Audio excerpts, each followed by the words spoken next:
After 5 consecutive quarters of contraction in the real GDP, the Nigerian economy exited its first recession in more than 2 decades in the second quarter of 2017, as GDP recorded a growth rate of 0.55%.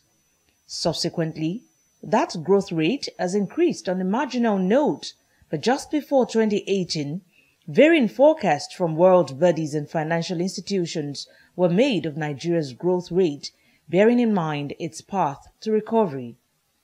The World Bank forecasts that Nigeria's economic growth will edge up to at least 2.5%. The International Monetary Fund and Africa Development Bank both projected 1.5% growth, while the Lagos Chamber of Commerce and Industry put its projection at between 3 to 4%, claiming the fundamentals of the economy were improving. All these assumptions were based on expectations that earnings from oil, a decline which plunged the nation's economy into recession in the first place, will continue to grow and that ongoing reforms will boost non-oil sector earnings. One good thing we saw in 2017 was that we exited recession, which was good. But just as expected, generally, you'd always believe that after exiting recession, you always have a lag period before you begin to feel the real impact of growth on the economy. And that's what we expect for 2018.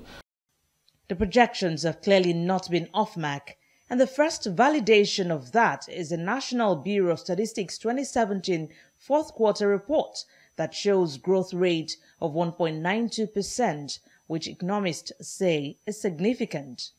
It has come down significantly.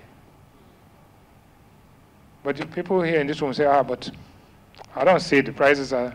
No, but it's important because inflation measures the rate of change of prices, not the prices themselves. And I always try to explain this, that if the price of bread was 100 naira a loaf in 2015, and becomes 110 naira in 2016, inflation has increased by 10%. If in the year 2017, it goes to 112 naira, inflation has declined because instead of a 10% change, there's been a 2% change. But has the economy really improved? And what does this growth rate mean to the ordinary Nigerian? It's been, I won't say difficult, but it's not like before. Unlike before, we like a week we use like 4 or 5 bags of flour. But right now, for us to finish 3 bags, it's been difficult. What is the reason for that? Sales, there are no sales. The sales has really dropped. Government is not doing anything. I'm not seeing anything they're doing. Nothing is increasing. Nothing.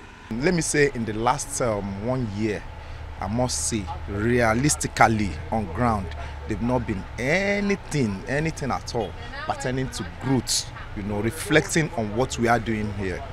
I've been into this very business of trading for almost, let me say, 10 years now. I must tell you the truth, the worst year that we had was December this 2017 stroke. Now, the business has been so low, much lower than I have ever seen in my entire life in this very business. Mark and Miriam are just 2 out of the 180 million Nigerians feeling the economic pinch, and the rate of GDP improvement is not significant enough to cause the people to jubilate. Neither has it had any visible impact on unemployment rate. Although Mark acknowledges the stability of the Naira, the effect has not been felt on his small business. Sincerely, Nigerians are suffering. Things are difficult. People are getting poorer. Even me here, there are things that I used to do very much easier. I'm not doing them again.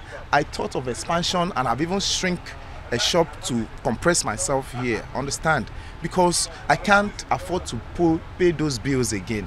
So, sincerely, government should do something. I do not understand why you will have ministers that have been there for almost 3 years and things are getting more difficult on people and those guys are still there.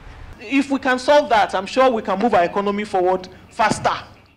Economic watchers have stressed that the Nigerian situation is slowly getting better, but caution that it requires commitment, hard work, and good governance for the desired level of growth to be achieved. They affirm that the growth rate is way too low to create more jobs for the 14.2% of Nigerians who want to work but can't find jobs. In a situation where you have a country with a single source of revenue, significantly therefore, you already have your decision made for you. When you have this decision, you are faced with only three options. One, option A. That means to combine A and B. That means you have a stable exchange rate or have free capital flows. Option B is to have an independent monetary system, policy, and free capital flows. That could never work in Nigeria.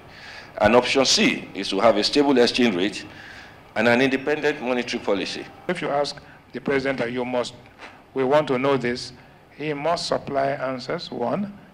And so the aggregate demand for good governance is growing. And the supply of good governance is still limited. There's a gap.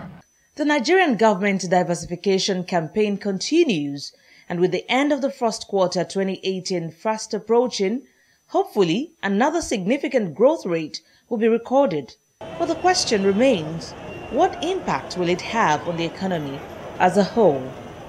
Yemisi Lanrido, TVC News.